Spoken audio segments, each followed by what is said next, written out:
Olá, boa noite. Meu nome é Luciano, eu sou do grupo Data Invoice e hoje eu vou estar apresentando o algoritmo CNN aqui do nosso grupo, especificamente para o trabalho do Challenge. Bom, o nosso Challenge ele é baseado em agricultura familiar, então é alguma solução específica para famílias, então auxiliar um pouco a questão de vendas e tudo mais e criar alguma solução para esse lado. Então a gente escolheu um dataset específico de frutas e legumes.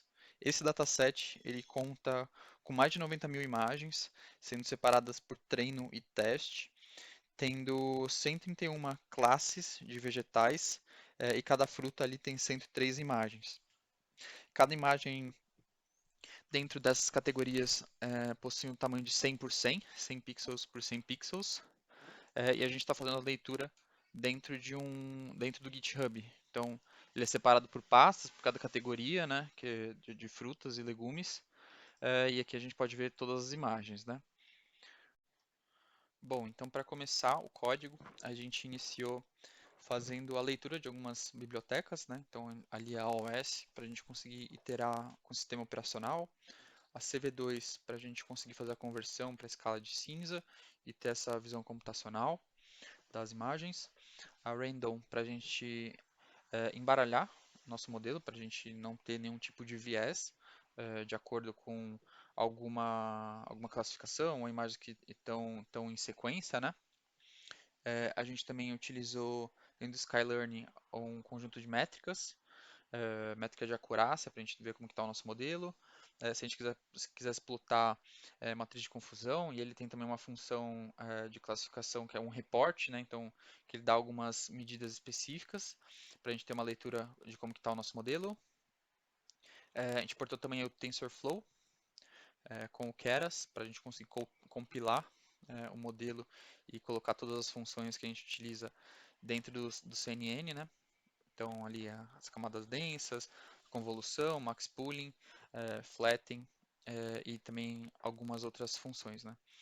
A gente também utilizou importou uma outra função de otimização, que a gente vai utilizar um pouco mais para frente, e também a conversão de modelos para modelo categórico.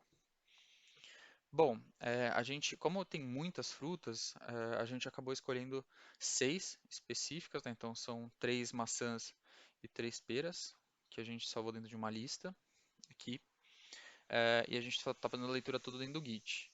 Então, né, como o Git ele aceita comandos Linux e tudo mais, então a gente consegue fazer lá eh, dentro do sistema, conseguir fazer a leitura direto por lá, né? Então a gente consegue iterar com base nessas categorias que a gente vai utilizar. Então, para a gente observar quais pastas a gente tem lá dentro, né? Então, das 131, é, assim que bate comparado à nossa lista que a gente consegue iterar e extrair a informação da pasta específica daquelas imagens que a gente está buscando, né? Bom, para começar aqui, a gente fez a transcrição das imagens para tons de cinza, aqui para reduzir a quantidade de canais, né? Então, das imagens coloridas que a gente tem o RGB, né? Então, nesse caso aqui, a gente só está transcrevendo para preto e branco. Então, a gente fez isso para treino, depois a gente plotou todas as imagens de treino, aqui especificamente, já dentro da nossa caixinha de 100%, para a gente conseguir observar como que está a posição das frutas e tudo mais. Para teste, a gente fez a mesma coisa, a conversão da escala para tons de cinza, e também plotamos as imagens de treino e teste. Bom, na sequência a gente fez o embaralhamento, né, como eu falei com aquela biblioteca Random, no treino e no teste, e a gente fez um looping para conseguir adicionar lá dentro dessa nossa lista de treino e teste, os nossos modelos, nossas imagens. Depois a gente fez o reshape de treino e teste para transformar tudo dentro de um array.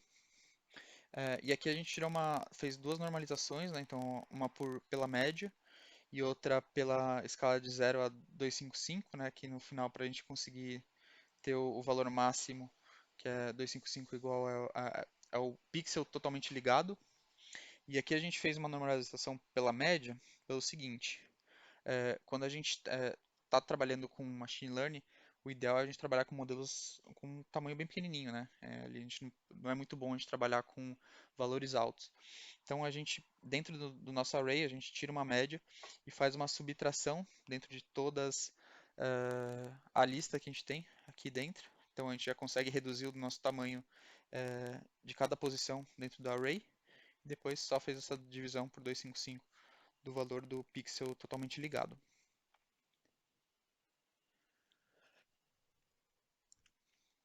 Bom, aí aqui a gente fez três convoluções, então uma com 16, outra com 32 e uma com 64, sempre respeitando a divisão binária, né? O tamanho dos filtros, um 5x5, 4x4 e um 3x3, para a gente ter visões diferentes.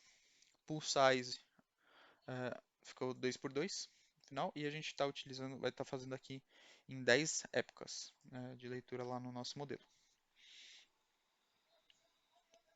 Bom, aqui é a primeira convolução, são três, né, que a gente já deixou aqui nessa mesma parte do código. Então a gente está utilizando a função de ativação relu, e a gente está puxando ali do Keras a conv2 para a gente fazer essas convoluções e salvando dentro dos modelos específicos. Então são três que a gente utiliza aqui.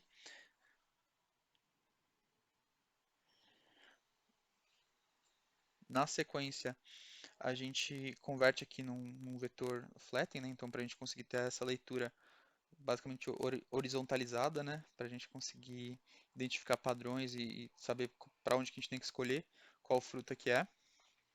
E aqui a gente utilizou em camadas ocultas aqui 512. Esse valor aqui saiu da multiplicação isso aqui, ó, de 22 por 22 que a gente tem. Então, no final tinha saído 484 e a gente respeitou aquela divisão binária, então chegou a 512. Aqui as camadas ocultas.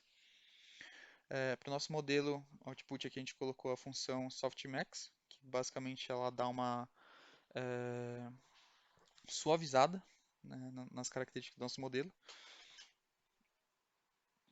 E aqui a gente plotou como que vai ficar no final e a gente tem algumas informações, né? Que essa biblioteca é bem interessante para a gente entender um pouquinho, né? E até conseguir abrir certinho como que a gente define cada medida aqui dentro do nosso modelo. Então a gente compilou todas elas dentro do nosso modelo específico, né? E aqui a gente rodou as 10 épocas que a gente está utilizando. Todo esse código aqui dentro do Colab, ele levou aproximadamente uns 10 minutos para rodar. E no final a gente tem um relatório específico lá do nosso predict, para a gente ver como é que ficou. Bom, aqui ele está um pouquinho torto, né, mas basicamente a gente tem as duas medidas que a gente usa bastante aqui na FIAP que a gente aprendeu, que é Precision e Recall. Então, em precisão, a gente teve 100% de acerto em três categorias, mesmo assim foram acertos bem altos. E Recall, a gente teve quatro, né, então o modelo está bem treinado.